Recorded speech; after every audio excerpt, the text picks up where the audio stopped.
негізі удобный әйелдер бар ғой. Удобный, семьянин әйелдер бар ғой, жаңағыдай отбасы, баласының жаңағы ішіп жегені тұрғаны, күйеуінің ішіп жегені тұрғаны, үйін айнадай қылып қоятын, барлығын жаңағыдай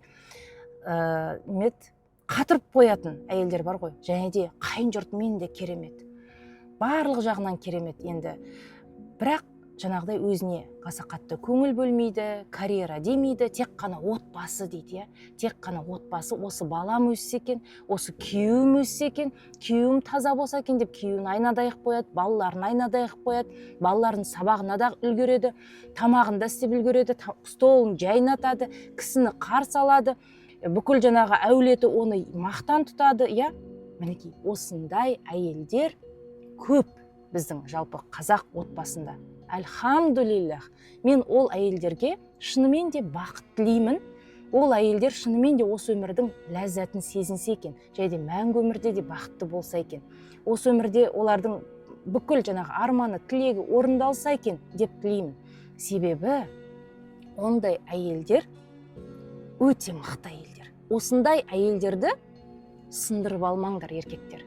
Осындай әйелдерді, енелер, қайнапалар, сындырып алмаңдар. Себебі бұндай әйел сынса, бұндай әйел дұноға құласа, ол дұнодан ол өзі шығады. Ол өзі шығады, еще как шығады. Және де шыққан кезде ол уже удобный әйел болмайды. Ол определенный жетістікті көздейді. Сол жетістікке жетеді, айырылсады жаңағы күйеуімен. Себебі не істейді күйеуі? Қорлайды, намысын таптайды, ешкім бессің дейді, ұрады, жаңағыдай қайын жұрты күн көрсетпейді деген тәрізді. Өйстіп не істейді ол?